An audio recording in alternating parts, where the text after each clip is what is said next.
Esta transmisión fue grabada vía remota durante la contingencia por COVID-19. Le pedimos a nuestro auditorio su comprensión por cualquier falla que pueda presentarse en el audio o en la continuidad de este episodio. Por favor, quédense en casa. Laika Notebooks. No todos los círculos son redondos.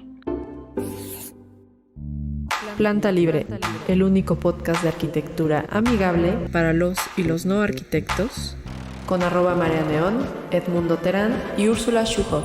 Un podcast de Portavoz.tv. Bienvenidos de vuelta a su podcast favorito para los y los no arquitectos, Planta Libre. Yo soy @MariaNeón. Y muchas gracias a todos por seguirnos en redes, por compartirnos, por descargarnos. Ya saben que pueden darnos like en nuestra página de Facebook Planta Libre. También seguirnos en Twitter como @plantalibre_ y en Instagram como @plantalibre.podcast. Muchas gracias a nuestros queridos aliados de Laika Notebooks. No dejen de visitar su página en www.laikanotebooks.com. Y también a todos nuestros Patreons que mes con mes, con su aportación, mantienen este proyecto vivo y gratuito para todos ustedes. Si quieren apoyar nuestro trabajo, no dejen de suscribirse en patreon.com/plantalibre. Ahora sí, terminados todos los comerciales, quiero darle la bienvenida a Helen Torres y a María Moore, que están el día de hoy platicando conmigo y que estoy muy contenta de tenerlas por acá. Bienvenidas. Hola. Bueno, voy a empezar con María. Voy a empezar con María, que es editora e integrante de la editorial Consoni, que es la razón por la que vamos a comenzar a platicar aquí. Y a propósito de Consoni, que ahorita María nos va a platicar un poquito más, pues vienen con un, bueno, es una nueva editorial que va a comenzar a distribuir aquí en México. Y vamos a platicar de 2 libros que Helen hizo la traducción, que es Seguir con el problema, de Donna Haraway, y Mujer al borde del tiempo, de Marge Piercy. Entonces, pues bueno, hay mucho que hablar y primero me gustaría hacer la palabra a María para que nos cuente sobre Consoni y cómo deciden aventarse el paquete enorme de venir a México. Pues justamente platicábamos Helen y yo antes de comenzar el programa de lo valiente que es en estos tiempos querer seguir editando libros, seguir distribuyendo libros y además venir a descubrir nuevos horizontes, nuevos mercados. Entonces, María, pues adelante, bienvenida y estamos pendientes. Hola, muchas gracias. Hola, Marlene. Y encantada de estar aquí contigo, Marlene, hablando y con nuestra querida Helen. Compartir este espacio, pues es un gusto. ¿Me escucháis bien? Sí, te escuchamos perfecto. Perfecto. Pues sí, Consoni es una editorial, en realidad somos un proyecto cultural que llevamos 25 años, este año 2021 hacemos 25 años, se inició en 1996 y le solemos decir que es una criatura mutante y policéfala. Mutante porque ha ido cambiando mucho desde que el año 96 empezamos con proyectos de arte hasta ahora, que sobre todo nos estamos dedicando a la edición de libros, y por eso es mutante, porque se adapta mucho a las circunstancias del contexto en el que vive y a la comunidad cultural que le rodea. Y es policéfala porque se integra de muchos cuerpos, de muchas cabezas que integran Consoni en su cotidianidad, pero que además se nutre de un montón de complicidades, como es de Helen Torres, por ejemplo, y de la propia Donna Haraway, de Marge Piercy y de muchas más, ¿no? Consoni no sería sin la gente que lee los libros y sin la gente que los traduce y quien los diseña y quien los escribe, etcétera. No somos toda una comunidad. Por tanto, por eso Consoni es esta criatura así policéfala de muchos cuerpos. Entonces, también en estas mutaciones varias de Consoni y en este ser de tantos cuerpos, compuesto de tantos cuerpos, es obvio que vamos cambiando a las derivas y tomando diferentes decisiones, y de hecho tenemos también un grupo asesor que nos va proponiendo muchos títulos, y esta colección surge precisamente desde lo que decimos en Consoni, que es uno de nuestros superpoderes, que es la escucha. Un día estaba yo en la celebración de cumpleaños de mi amiga Arantxa.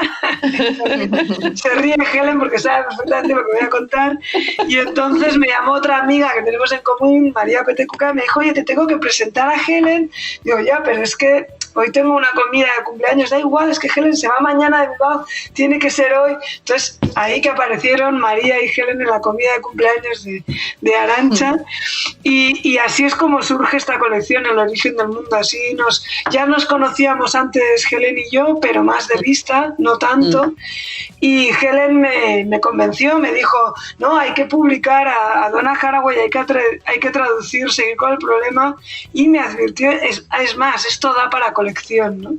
Y en ese momento pues no la tomé muy en serio, pero luego ya nos quedamos pensando, y volví a la oficina y volví a casa y lo comenté con mis compañeras, con Moons, con mi socia y con las demás, y realmente vimos que efectivamente Helen tenía razón, ese libro había que traducirlo, y a partir de ahí vimos también que podíamos generar una nueva colección, que es la que llamamos El origen del mundo, que intenta no pensar en el fin del mundo, intenta no pensar en el apocalipsis, sino pensar en la generación de nuevos mundos feministas, nuevos mundos con más sentido, como decías al principio, Marlene, antes de iniciar el programa.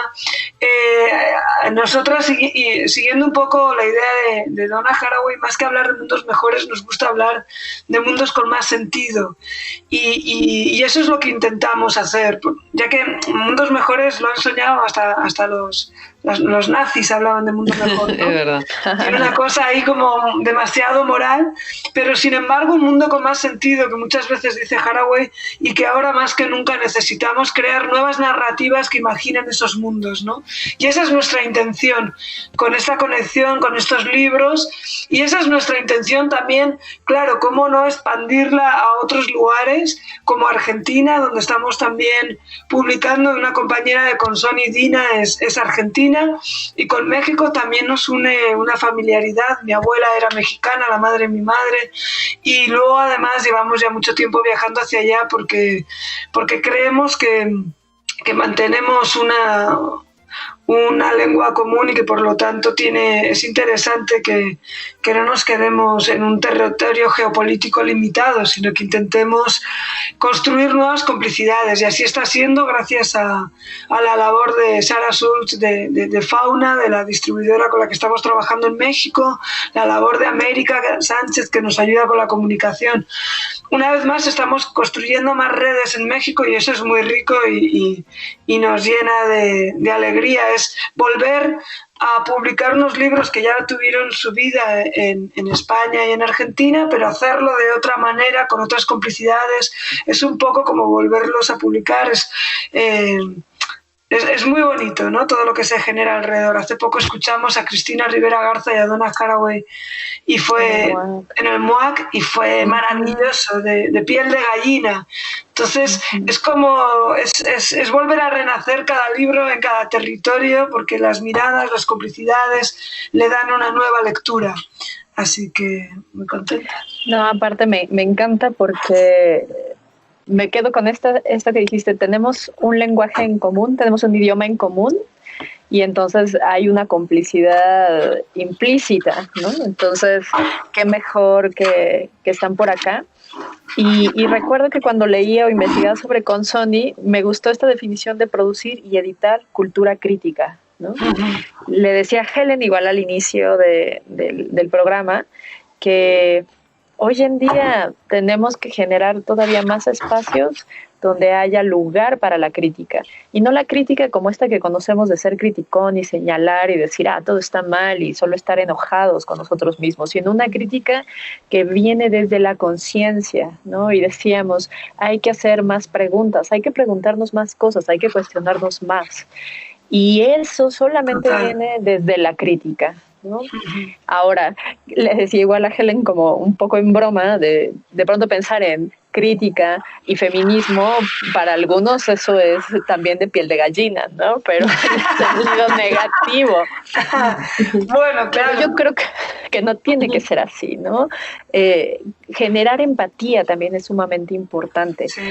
Y ahorita ya nos dirá Helen más a fondo, ya entrando un poco al trabajo que ha hecho extraordinario de la traducción de los libros. Pensar en las utopías, ¿no?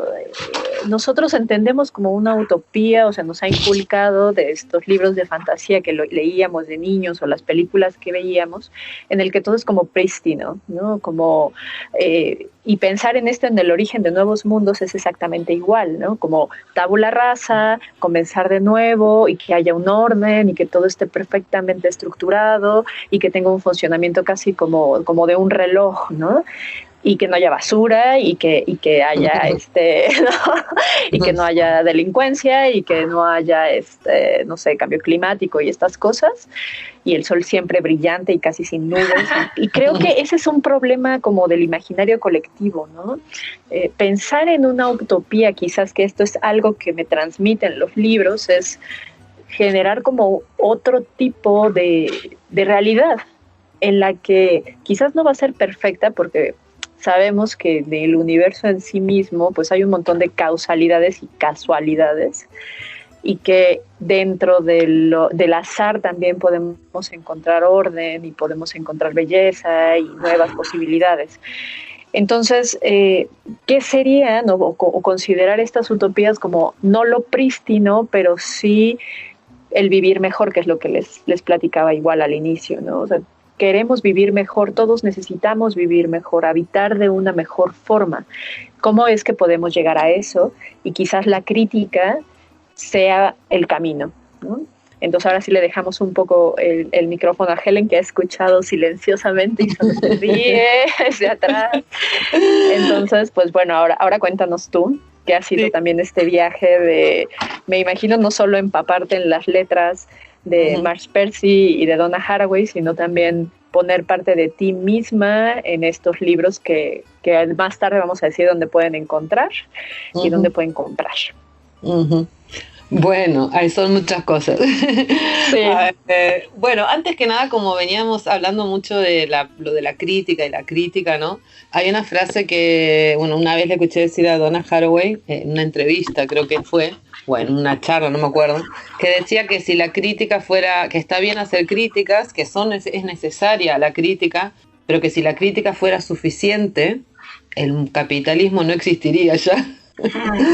Entonces es como ella siempre con estas bromas, ¿no? Que nos hacen pensar mucho, y es esta idea de que sobre todo desde la izquierda hemos pensado mucho en la crítica, sí, hemos hecho mucho trabajo de crítica muy bueno, y como que siempre pasa algo que nunca acertamos a que la crítica se materialice, ¿no? Y entonces eso es lo que me parece también tan interesante y que me ha atrapado siempre, que me ha enamorado ya, podríamos decirlo, el trabajo que hace Donna Haraway y su propuesta, ¿no? Que por un lado no es una propuesta que ella hace en solitario, ¿no? Es una propuesta colectiva la que está haciendo, lo que está haciendo. Ella es una tejedora en realidad, ¿no? Y en ese tejido que ella va enlazando, que a partir de ese análisis crítico que hace, ella hace una propuesta concreta. Y ahí es donde su trabajo me parece tan fundamental en estos tiempos. Miren, vamos a centrar lo que estoy diciendo en el momento que estamos viviendo para que lo podamos entender bien, ¿no? Estamos viviendo una situación de pandemia, el apocalipsis y los discursos del apocalipsis, ¿no? No nos contaminan todo, o sea, todo está contaminado por la idea del apocalipsis, estamos ya padeciendo, padeciéndolo a nivel anímico, ¿no? La situación ya, más allá de la situación que determinados colectivos y personas tienen, que es más desesperante que otros, pero además, sumada a toda esa desesperación, hay una desesperación emocional, ¿no? Que es la incapacidad de pensar en otro futuro. Y la incapacidad de pensar en un presente que sea más vivible, ya no ni siquiera posible, ¿no? Pero que sea ni deseable, ya que sea vivible, ¿no? ¿Por qué no podemos? Entonces, la gran pregunta para mí estos días, bueno, estos meses, que ya va a ser un año, es justamente cómo podemos salir de ese apocalipsis. Pues justamente eso yo creo que es la propuesta que hace Haraway, que me parece tan importante, que es cuando ella habla de construir y de generar nuevos relatos, que no es una propuesta literal, o sea, además de que está hablando de otros relatos en el sentido de narrativa, de un relato escrito, ¿no? de contarnos las cosas de otra manera, lo que nos está, donde está poniendo, digamos, el punto de atención es en decir, este desorden establecido en el que estamos viviendo se sostiene sobre unos relatos y a todo el mundo nos atraviesan esos relatos y nosotros reproducimos esos relatos, ¿no? Estamos ahora en este podcast que tiene que ver con la arquitectura, ¿no? O sea, piensen qué relatos hacen que existan un tipo de ciudad y no otras. ¿Qué tipo de relatos permiten que las ciudades, por lo menos en Europa, estén construidas en función de unas clases sociales, un tipo de familia, ¿no? Y que esos todos son relatos que sostienen cosas materiales. Entonces, la generación de ese otro tipo de relatos tiene una materialidad, ¿no? Que ahí es donde yo creo que va más allá de la crítica, ¿no? La crítica puede ser quizás solamente intelectual o puede ser un ensayo, ¿no? En cambio, generar otro tipo de relatos, otra narrativa activa, lo que podemos llamar utopías concretas, es decir, proyectos modestos, pequeños, pero que implican y marcan una diferencia. ¿Y qué es esos nuevos relatos? Pues contarnos las cosas de otra manera. Es decir, la mayoría de relatos que tenemos son los relatos del héroe, ¿no? Los relatos que tienen que fortalecen, ¿no? La idea del progreso, de conseguir metas individuales, de que la vida es una lucha por conseguir algo. Hasta en el amor pensamos así, ¿no? El amor es un proceso de conquista, lo pensamos, ¿no? Entonces, pensar o generar un tipo de relatos, un tipo de narrativas en donde los seres humanos vivan en relaciones simbióticas con otros seres no humanos, en donde los humanos no son el centro de la creación, en donde no tenemos héroes, donde no hay finales apocalípticos, ¿no? Eso es justamente, implica y marca una diferencia, ¿no?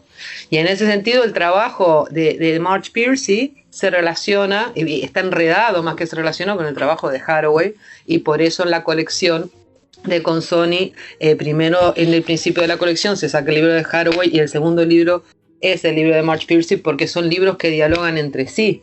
O sea, el libro de Marge Piercy es una novela de ciencia ficción, pero justamente es ese tipo de relatos que puede marcar una diferencia, porque por la manera, no solo por la historia, sino por la manera en que nos cuenta esa historia, ¿no?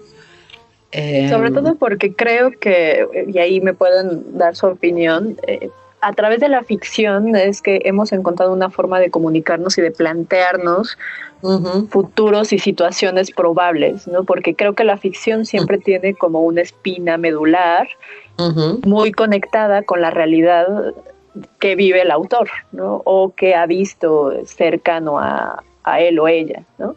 Entonces, muchas veces en la ficción nos damos esa licencia para preguntarnos o plantearnos escenarios un poco más fuera de lo cotidiano y que está permitido de alguna manera, ¿no? Porque da esta libertad creativa. Sin embargo, me llamaba la atención que decías de estas utopías concretas y regresando a la crítica, ¿no? De por qué la crítica no termina materializándose y generando un cambio sustancial. Pero quizás tiene mucho que ver porque creemos algunas personas, o todavía está en el entendido de que la crítica solamente se le deja a las personas que están estudiadas sobre un tema en específico y son las que tienen la licencia para plantearse esos cuestionamientos o hacer esta crítica, que la crítica no es tanto como puntualizar un problema, sino es un círculo de reflexiones, introspecciones, de teorías, de planteamientos y de propuestas, ¿no? O sea, la crítica tiene que ir de la mano con la propuesta. Entonces, la ficción nos da esta licencia de plantear la crítica, pero al mismo tiempo la propuesta de una realidad alterna a la que vivimos actualmente. Y regresando a la analogía muy acertada que hace sobre la pandemia, es aquí en México hablan de la nueva normalidad, ¿no? Ay, sí. ¿Cómo vamos a adaptarnos a la nueva normalidad? Y de pronto uno dice, no, la normalidad y la realidad se construyen diariamente. ¿no? O sea, quizás aquí voy a sonar como muy mística, ¿no? pero nuestra conciencia y la percepción también es algo que se trabaja desde el interior al exterior. Entonces, si yo tengo un día alienada, de malas, comí mal, desayuné mal, todo mal, pues mi realidad va a ser apocalíptica. Tampoco se trata como de caer en excesos de un positivismo enfermo, pero sí de pensar en que toda esa cotidianidad y nuestra normalidad se construye a diario. Y cómo es que nosotros vamos a aprender a vivir con las circunstancias que se nos están presentando diariamente, porque tampoco es que antes de esta situación de la pandemia todos los días fueran exactamente iguales, ¿no? Todos los días hay causalidades diferentes, desde el clima, desde una situación social y la economía, ¿no? Porque ahorita se habla muchísimo sobre los estragos económicos que trae la pandemia. Y pareciera como, digo, sí, que la emergencia sanitaria es una cosa que también se cuece aparte, pero también se empiezan a tejer los hilos conspirativos de, bueno, ¿y qué está pasando con las farmacéuticas que van a comercializar las vacunas? Y en cambio la gente que piensa que van a ponerles nanobots en las vacunas y de pronto ya los van a estar siguiendo, geolocalización, cuando a veces yo personalmente he tenido problemas incluso para tener señal de internet, ¿no? Entonces, a mí me da mucha risa eso, porque es como, pero si eso no lo necesitan ya lo tienen en el móvil.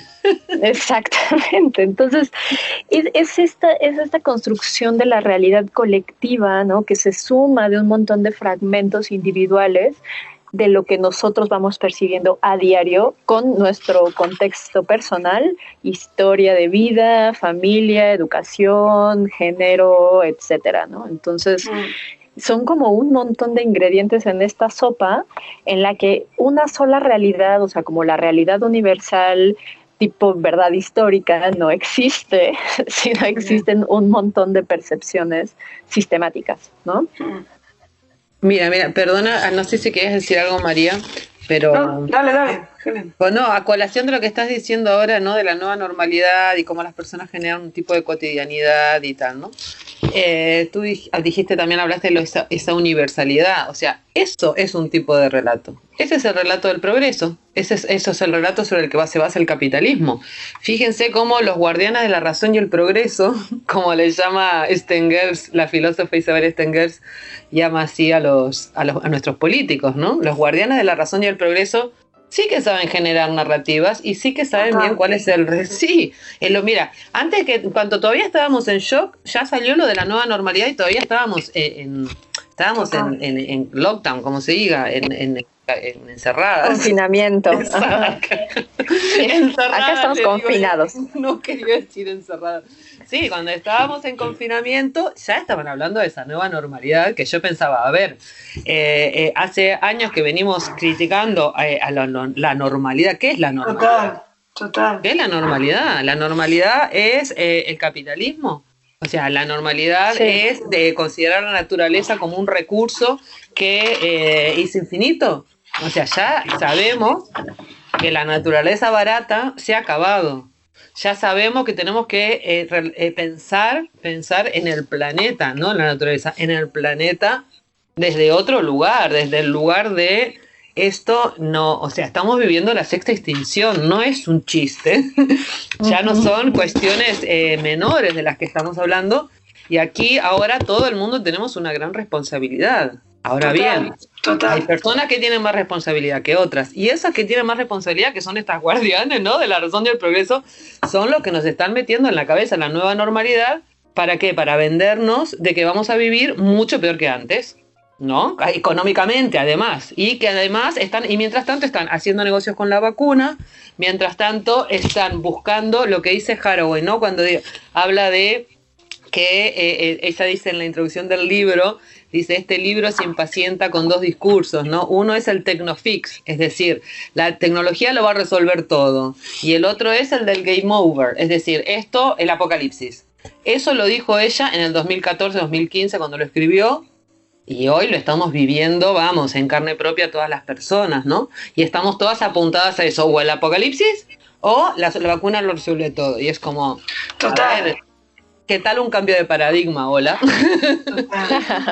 Sí, además lo que estás diciendo, Helen, es cierto, es como que es vendernos que no hay ningún tipo de solución, incluso vendernos el aspirar, el desear un mundo que no funcionaba, un mundo que tenía una serie de prioridades, que es el que nos ha llevado a la situación en la que estamos. Entonces, al final es colocarnos en una situación de abismo para volver a desear aquello que es indeseable, ¿no?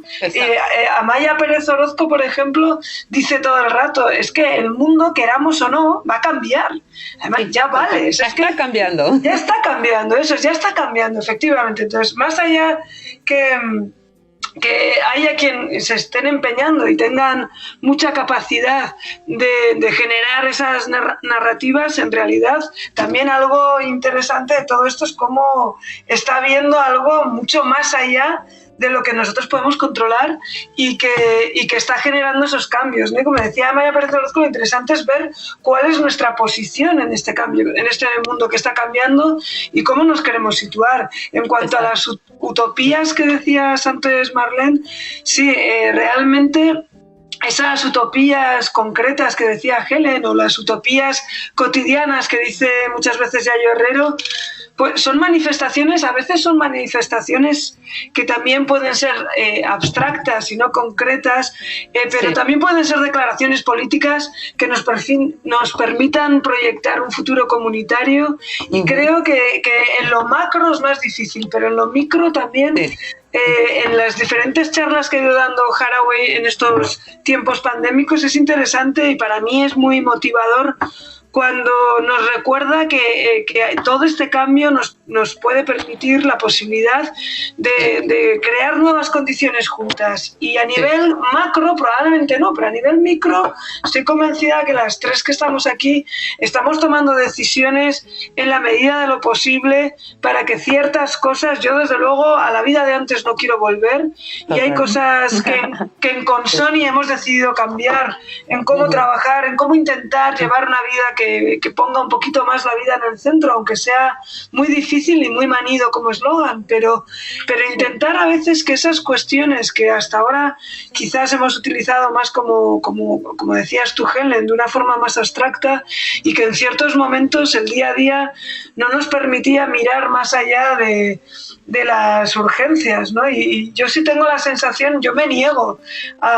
y sigo igual de arrastrada en muchas circunstancias y viéndome con pocas posibilidades de acción, pero en pequeñas cosas, por lo menos en la propia editorial nuestra, sí hemos tomado muchas decisiones de cambiar, de cómo distribuir, de cómo relacionarnos entre nosotras.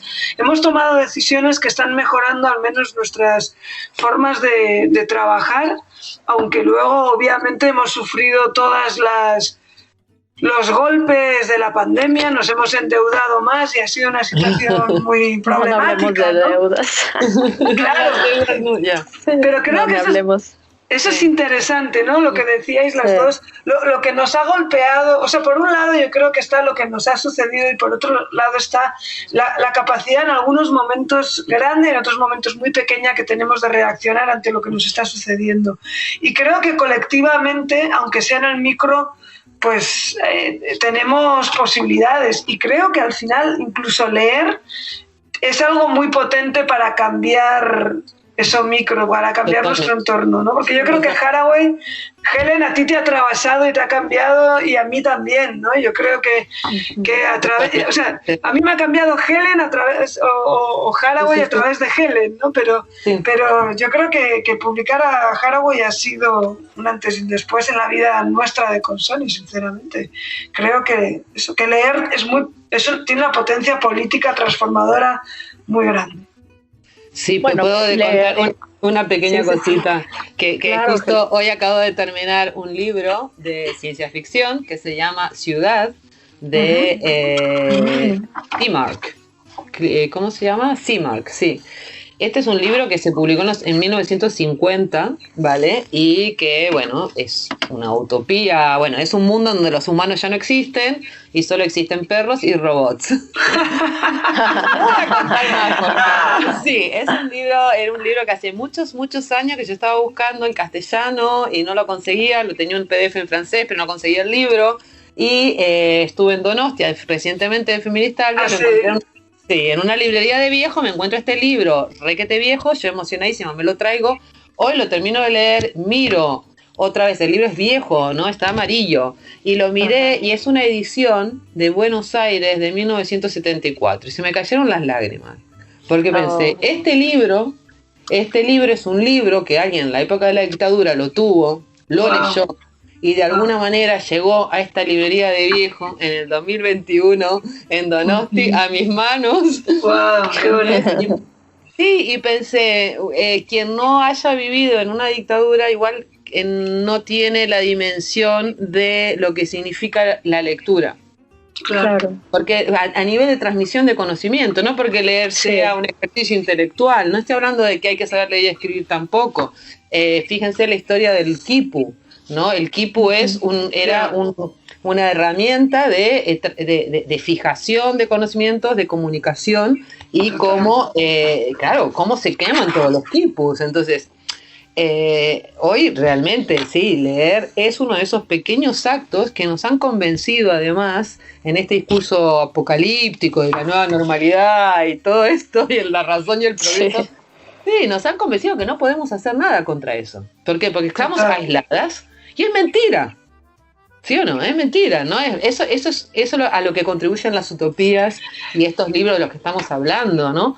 Contribuyen a que estemos convencidas de que hay fuerzas que luchan entre sí, y esas pequeñas fuerzas, estos pequeños colectivos o personas, aunque estén encerradas en su casa pensando en estas otras cosas, tienen que marcar una diferencia a la larga. Y pensar en estar aisladas en tiempos de la hiperconectividad es solamente un aislamiento mental y emocional. Pero es curioso porque mi papá es biólogo, y siempre su opinión con respecto a este tipo de cosas como la pandemia es fría en términos de, nosotros habitamos, ¿no?, un espacio parte de un sistema, ¿no? Un sistema biológico, un sistema orgánico, ¿no?, que todo el tiempo se está cambiando, todo el tiempo está renovándose, es energía que va, viene, muta, se transforma todo el tiempo, ¿no? Entonces, no somos una especie más que habita este sistema. No somos los únicos que existen, ni los que, aunque queramos engañarnos y decirlo, podemos controlar, la realidad es que no.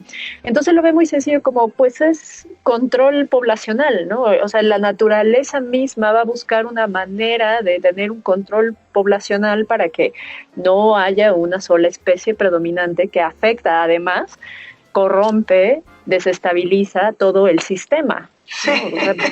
No puede haber musgo todo el año, por más que querramos. Entonces, verlo también desde esa forma que suena cruda, y nosotros entonces entra esta parte como emocional, como psicológica de, las personas, porque las personas tienen una conciencia y un lugar, pero también hay otro sistema que lo ve como las personas, como el capital, ¿no? Como parte de un sistema económico y capital que no obedece, pero sí para nada, a las leyes de la naturaleza. Bien lo sabemos porque seguimos funcionando con quemando hidrocarburos, ¿no? Si el capital estuviera de la mano con la naturaleza, igual sin que suene muy pachamama o algo así, quizás viviríamos en un balance o estaríamos cercanos a tener una especie de balance. Y entonces es ahí cuando viene esa pregunta, ¿no? O sea, quizás nosotros afuera, yo lo veo porque suelo salir al bosque los fines de semana, es el tiempo del confinamiento en México, regresábamos al bosque y estaba mucho más lindo, se había recuperado, partes que se habían erosionado, no es como que sea instantáneo, pero se nota un cambio. Y ahora, justamente mientras las estaba escuchando, veo que aquí al lado de mí hay un pequeño arbusto y hay abejas, ¿no? Y abejas también, se ha hablado mucho de la importancia que tienen en el sistema en el que nos encontramos y que cada vez hay menos. Entonces, pensar en que nosotros tenemos que retroceder un poco nuestra avanzada al consumismo del espacio y del hábitat, también le da oportunidad a otras especies que coexisten con nosotros en simbiosis a que retomen el lugar que habitamos todos, ¿no? No solamente unos cuantos. Entonces, pues están como todos estos agentes al mismo tiempo y que nosotros solamente estamos alienados por el capital. No puedo ir al cine, no puedo ir a tiendas, no puedo ir a cafés, no. Y en cambio tienes un montón de cosas, y creo en mi experiencia personal que, al igual que como decía María hace un momento, he tratado de hacer cambios en mi vida personal mínimos que me hacen valorar otras cosas que van más allá de ir al cine, ¿no? o de poderme ir de viaje o irme de paseo. Porque entiendes que tenemos que cambiar la forma en la que estamos habitando, no solamente viviendo como psicológicamente o de la forma de nuestra conciencia del ser, ¿no? Sino cómo estamos habitando los espacios que estamos habitando. Y eso, al menos lo que a mí me corresponde hablar, pues es arquitectura y espacio, ¿no? Forzosamente. Sí, yo creo que lo más terrorífico que estamos viviendo en estos tiempos en realidad no es el virus, es la estupidez humana. A mí es lo que más toda la gestión, ¿no? Es más peligrosa la gestión de la pandemia que la pandemia en sí misma. Sí, totalmente. Y eso es, ¿no? Lo que al final, luego, o sea, hay quien, o sea, no todas estamos viviendo la pandemia de la misma manera, no afecta porque todos los espacios geopolíticos son diferentes, porque las circunstancias de cada cual son distintas, ¿no? Pero sí que estoy de acuerdo eso en que es peligroso que nos creamos que creamos y que queramos tener con ansiedad esas ganas de volver ¿a dónde? Sino intentar avanzar de otras maneras, intentar ver cómo realmente podemos construir juntas otras condiciones. Para mí es lo más importante y lo más inspirador en este momento, y sin hacerlo de una forma ni naif, o sea, obviamente sin caer ni en el cinismo ni en el optimismo, ¿no? Que es una cosa que también Haraway, yo creo que la conversación que tuvo contigo Helen precisamente lo decía, no caer en ninguna de esas dos dicotomías. Claro, no se trata de una cosa o de la otra, de un optimismo excesivo ni de un cinismo que nos obliga a parar, pero intentar seguir todo el rato en pie de guerra, alertas, pero sin caer en el fatalismo, ¿no? Que decía el otro día también Cristina Rivera Garza. Para mí eso es una lección. Incluso estamos mencionando mucho a Haraway, pero también Pearcey y el libro de Pearcey, ¿no? Helen, esa utopía que construye también. Ahora, Pearcey decía que la utopía surge del dolor y de la falta, que si estás bien, no construyes utopía. Pero y aunque sea desde ahí, a mí sí son... ambas lecturas, ambos libros sí que me están acompañando mucho. No sé, Helen, cómo lo estás viviendo tú, pero a mí personalmente me están acompañando mucho también en estos tiempos para intentar construir, como decías, Marlene, esas pequeñas revoluciones que al final se pueden hacer más grandes, ¿no? Pero en lo próximo intentar vivir con más sentido. Sí, pues son muchas cosas que estaba pensando. Por un lado, sí. Bueno, lo último que dijiste es cómo me están acompañando. Mira, yo desde que empezó lo de la pandemia estoy completamente enfrascada, casi diríamos, en Donna Haraway, Isabel Stengers, que la recomiendo mucho. La amiga Marge Pearcey, y todo lo que sea ciencia ficción, no cualquier tipo de ciencia ficción, evidentemente. Paso de los relatos apocalípticos porque ya los estamos viviendo y ya los conozco muy bien, de qué van, son todos iguales, y estoy leyendo muchísimo. Me despierto por la mañana y lo primero que hago es leo, y después me voy al bosque y después empiezo a trabajar. Pero esas son cosas como imprescindibles en mi vida, ¿no? Y bueno, y son lecturas que me están ayudando mucho en el día a día. Día a día, ¿no? Para poder pensar, sí, realmente, esto que decías, Marlene, de cómo en la ciudad, a partir del confinamiento, en las ciudades se ha visto unas diferencias. Bueno, donde yo vivo, las diferencias, eran emocionantes de llorar, de verdad, porque era, increíble la diferencia, ¿no? Entre un mundo atiborrado de humanos asquerosos y guarros, realmente los pájaros, los animales, los platos, ¿no? Pero cuidado que no hagamos el mismo discurso que pasó con Chernóbil, en plan, ahora que se fueron los humanos, vienen los animales salvajes. No, Estamos dejando todo, o sea, no es que no funciona así. Mira, el otro día leí unas estadísticas que tanto en Barcelona como en Madrid, si bien habían bajado en un momento los niveles de contaminación, Madrid es una de las ciudades más contaminadas de Europa. Ahora estábamos igual que antes, siendo que... Sí, total. Digo en catalán, perdón, siendo que han bajado, digamos, el nivel de actividad económica, porque aquí está todo bastante, o sea, no estamos confinados, pero la actividad económica se ha reducido muchísimo. Y así todo, estamos a los mismos niveles que antes. Entonces, hay que tener cuidado de no pensar que porque hemos parado un poquito, luego podemos seguir. No es así. ¿Entendés? No sé, bueno, ahora vamos a hablar un poco del libro de Marge Piercy, porque si no ya me pongo fatalista, pero pero para ubicarlo un poquito, para que la gente entienda que estamos hablando de dos libros que son muy distintos, porque el de Haraway es un libro que se publica en inglés en el 2016, es un libro, a pesar de eso, súper actual, que otra de las cosas que me pasó, María, es que releer, claro, ahora estoy hablando mucho de Haraway y muchas charlas y seminarios y todo, entonces estoy constantemente releyéndola, ¿no? Y es alucinante cuando lo releo hoy, que cuando imagínate que yo lo leí y lo requete leí al traducirlo, ¿no? Es como es un texto que me ha traspasado y de repente lo veo de otra manera. Porque claro, estás leyendo desde una situación de hoy. Total. Claro. Yo no lo explico igual. Me pasa Esa es la maravilla, ¿no? Helen, me pasa lo mismo. O sea, cuando lo publicamos ahora, que también lo estoy releyendo otra vez, lo he vuelto a empezar a leer y me pasa lo mismo. O sea, estoy leyendo otras cosas que pensaba que ni siquiera estaban ahí. Digo, esto estaba antes. Claro. O que me emociono y digo, ¿cómo? Total. Claro, y yo me en su momento.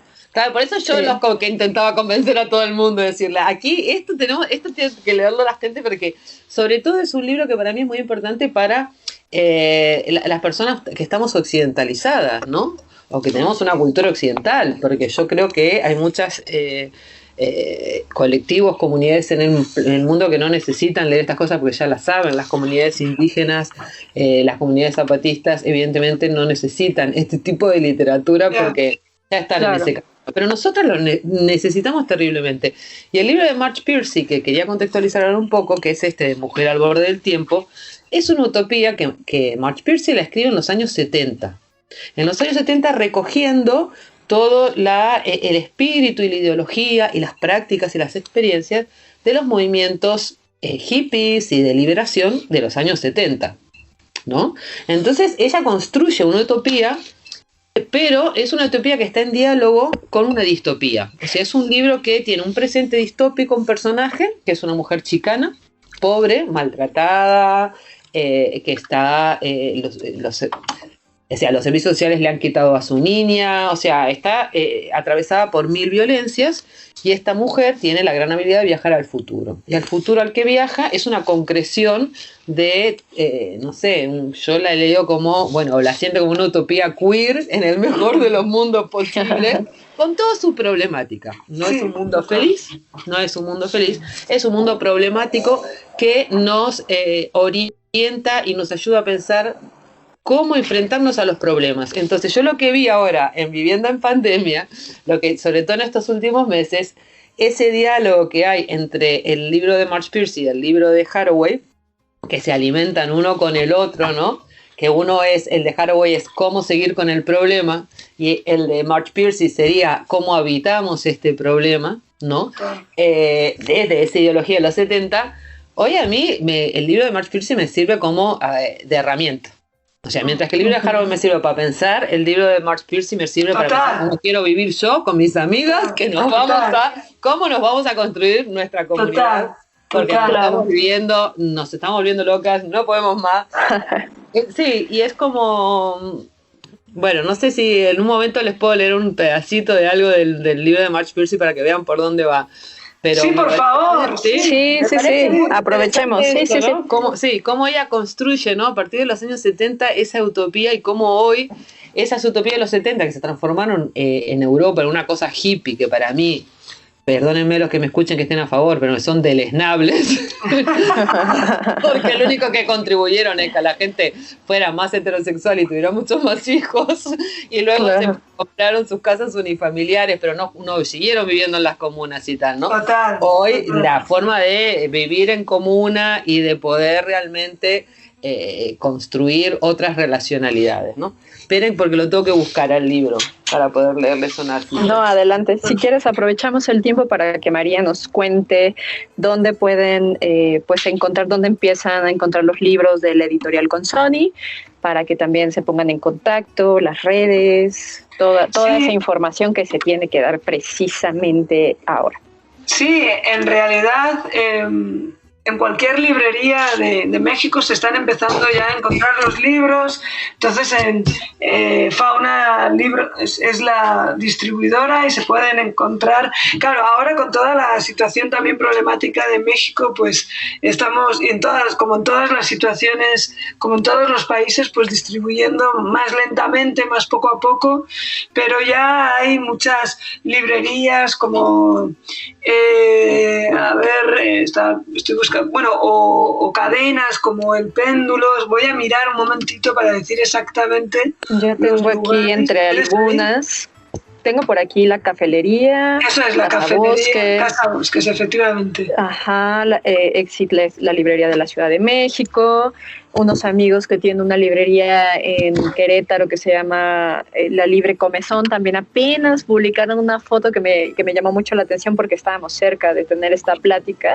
Entonces me da mucho gusto que igual anden por allá.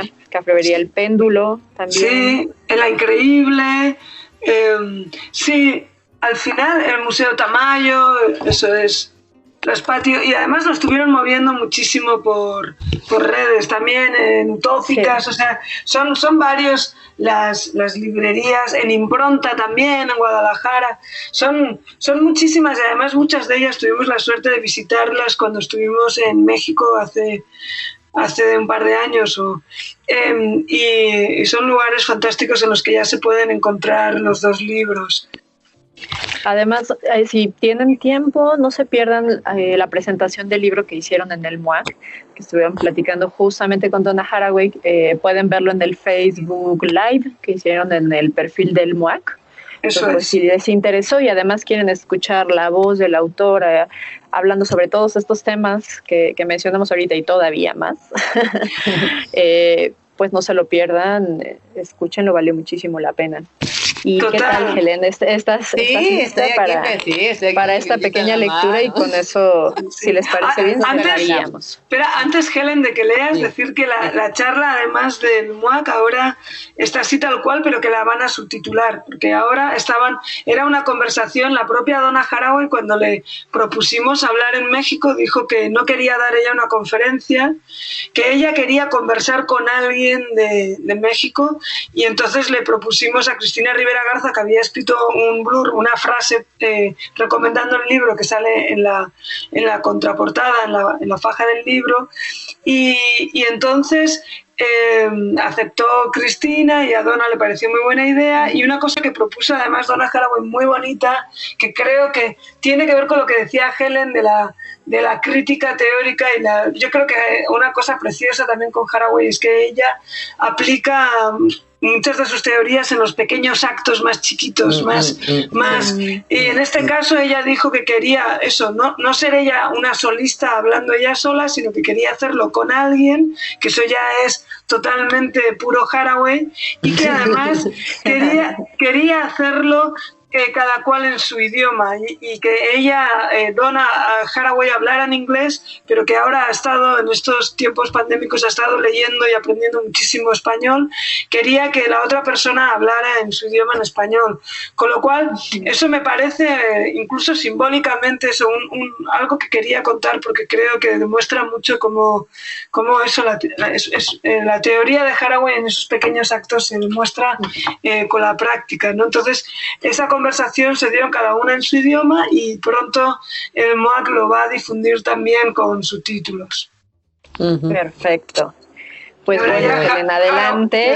Vale, les cuento rápido para que situar un poco la cita. Les voy a leer una cita de Mujer al borde del tiempo y les recuerdo que es la historia de una mujer chicana, pobre, que está en un hospital psiquiátrico, que tiene la gran habilidad de viajar hacia el futuro, pero resulta que estas personas del futuro que viven en un lugar idílico, en Matapoiset, en 2147, vienen a buscarla a Connie. No es que ella se va porque sea al futuro, sino que ellos vienen a buscarla, estas personas del futuro, porque necesitan que Connie les ayude y ella no llega a acabar de entender muy bien por qué.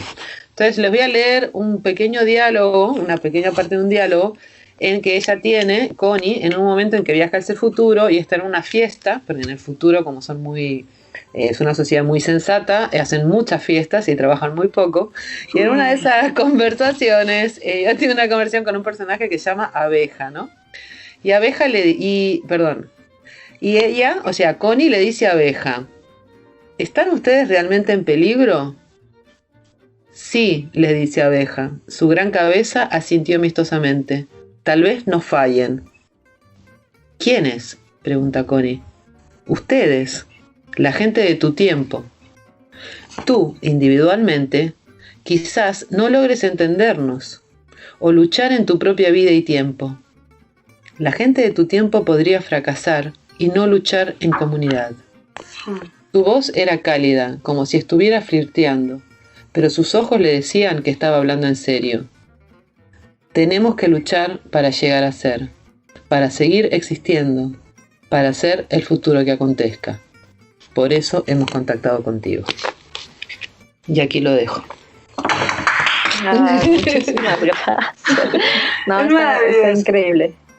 Sí, tienen que darse esa oportunidad de experimentarlo, de leerlo y que nos cuenten qué les parece, y qué mejor que haberlas tenido ustedes aquí platicando conmigo. Ha sido un honor francamente conmovedor y pues bueno, como siempre tienen las puertas del espacio abiertas. Yo espero poderlas contactar y conversar con ustedes en una ocasión próxima. Ojalá. Sí, ojalá.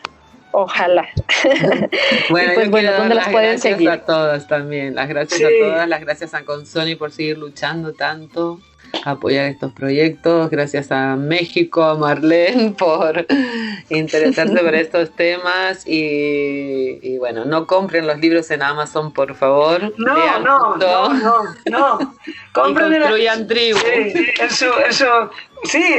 Sí, comprar los libros en las librerías más pequeñas y más cercanas que tengamos, y si alguien no los puede comprar, pues que los pidan las bibliotecas, que también son los espacios. Falta, pero no se los compren. Total. Bueno, entonces si los van a robar, que no los roben en una librería pequeña. Eso no. No, bueno, eso no lo hemos dicho. Eso no lo hemos dicho. Pero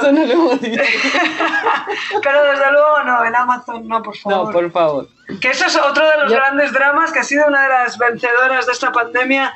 Por favor, leamos mucho, pero eso no. Pero pensemos también dónde consumimos, y debemos consumir cómo lo hacemos, ¿no? Sí. Eso es muy importante también, tal cual. Bueno, pues yo voy a cerrar con esta frase que me encantó de luchar en comunidad. Y muchas gracias por ayudarme a tejer esta nueva comunidad con ustedes, con Consoni, y pues muchas gracias al auditorio por escucharnos, por seguirnos, por compartirnos, y a ustedes, por supuesto, por estar acá. Un abrazo grandote. Un abrazo, adiós. Sí, un abrazo grande. Adiós, María, muchas gracias. Gracias a Consoni y América por todas las facilidades. Adiós. Chao. Adiós, chao.